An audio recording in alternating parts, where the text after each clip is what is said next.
Welcome to the Tea Time Podcast, where it's all about taking a few healthy minutes each day just for you, with your host, Sharissa Bradley. Hello, and welcome back to another episode for the Tea Time Podcast. My name is Sharissa Bradley, and I am so excited to be back here.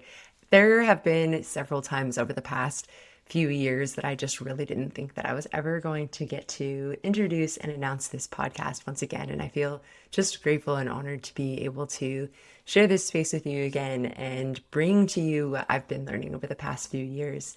It has been an absolute journey, and the reason I didn't think I was ever going to be able to do this podcast again is because I wasn't always walking the walk. And when I show up in a space where I'm going to be telling other people about what I'm doing in my life, I really want to be showing up authentically and be able to say, this is actually what I've been doing and how I've been treating my body and how I've been taking care of myself, so that if you ever do meet me in person, you ever do know who I am, then you'll know like I am actually doing the things that I say and recommend here through this platform. And if I'm ever not showing up that way, then it kind of makes it impossible for me to record this podcast and to share with you. And that's kind of been my journey over the last few years. I've been really working on relearning myself and readapting to my body and my patterns and my habits, and trying to develop a really good structure for myself so that I feel confident and strong and energetic every single day.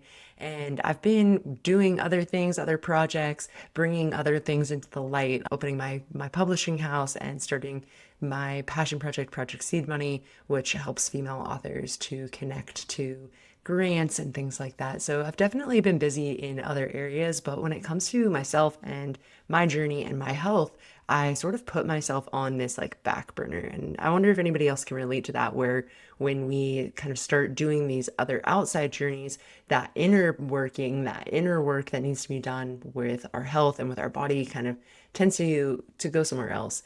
So over the past few months, really since June of this past year, 2025, I started experiencing some health symptoms. More specifically, I started experiencing really extreme nausea, to the point that I was waking up with it and I was going to bed with it, and it was making it incredibly challenging for me to eat anything, like any meals at all. I would sit down, and if it was something that had like a texture or a smell or any of these things that kind of exacerbated the nausea, I was cutting way back on like eating at all.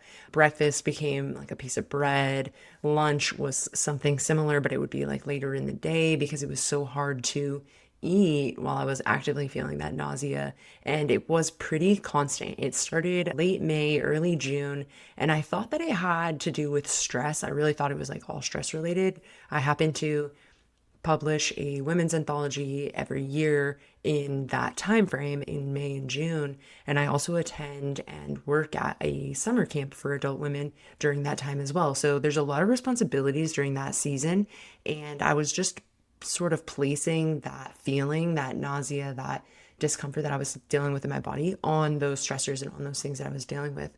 Well, when I got back from that camp and the end of June, and all of the stress had kind of been alleviated because those things had been completed, I was still feeling extremely nauseous. The nausea lasted, I would say, probably 3 or 4 months before I was really getting a handle back on being able to eat regular meals. Because for myself, whenever I'm nauseous, like trying to force something in would make the situation worse, make me want to like throw up. It was so uncomfortable. I ended up losing quite a bit of weight, which I didn't have really to lose in the first place. And I was also starting to notice towards the end of the summer muscle mass decline. So things like my actual muscles that I had been building up over the past few years actually were starting to get like soft and saggy in places. So I was really depleting my body and really depleting all of the source energy that I had been collecting and taking care of myself and prepping my body for being a healthy person.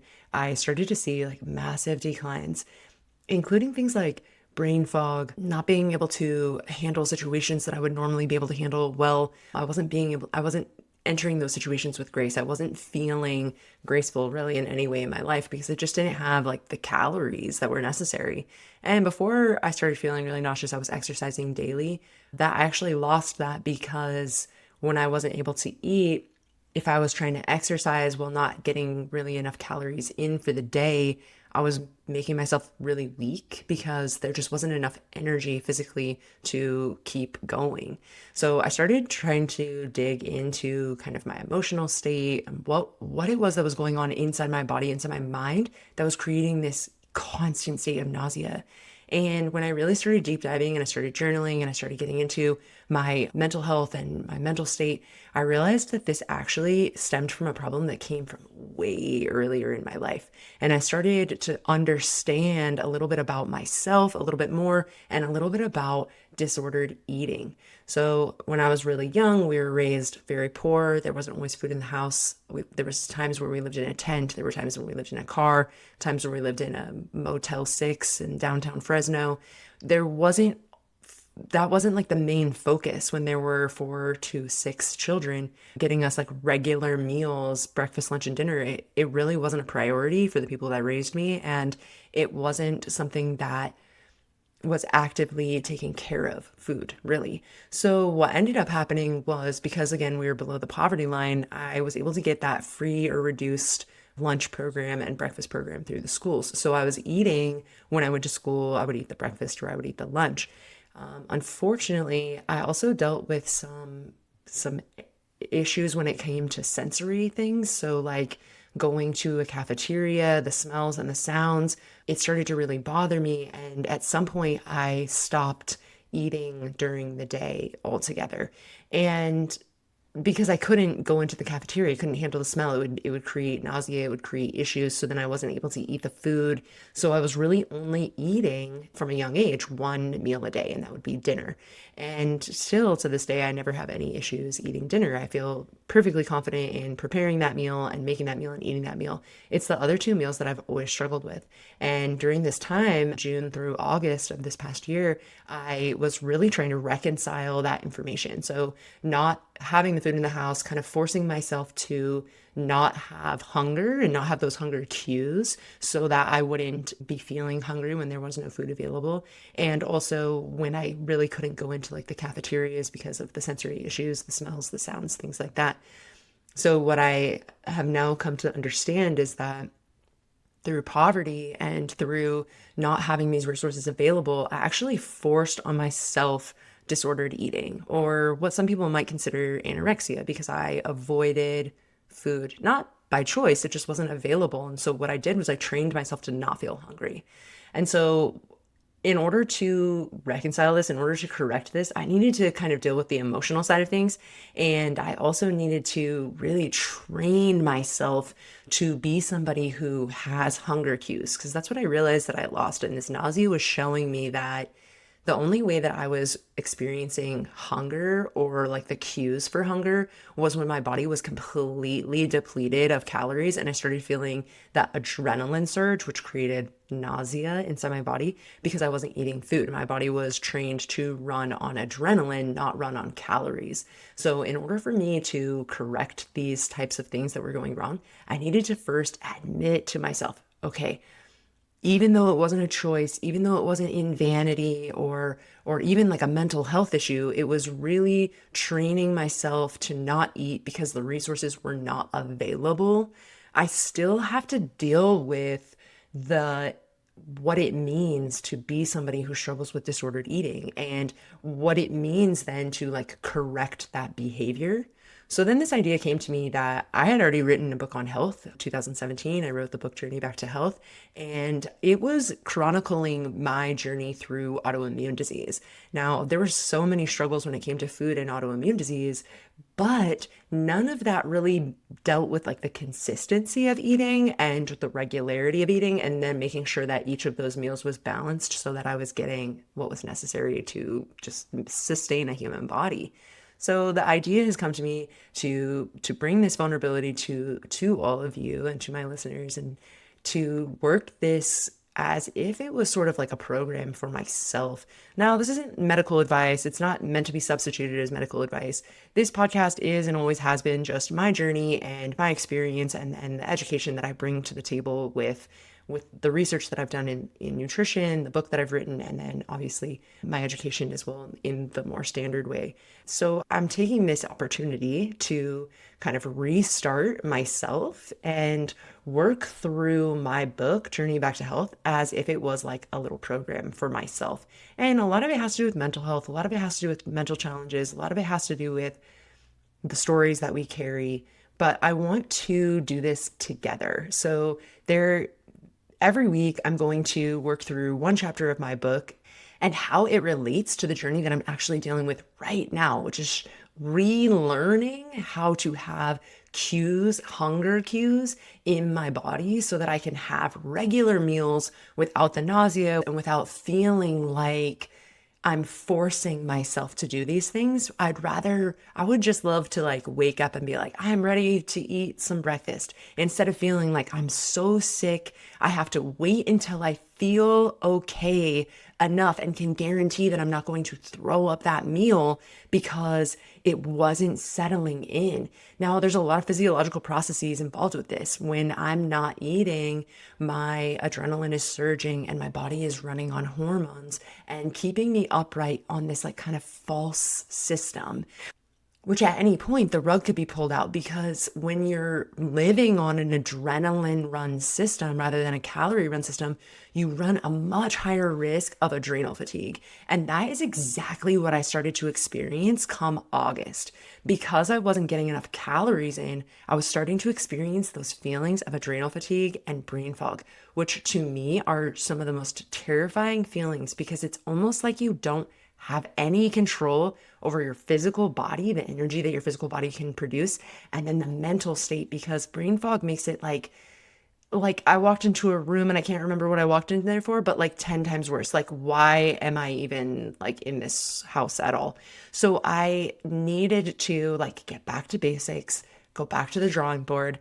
And what better way to do that than the words that I wrote for myself? So I really hope you will join me along on this journey. Every week we're going to be going into one of the chapters of the book.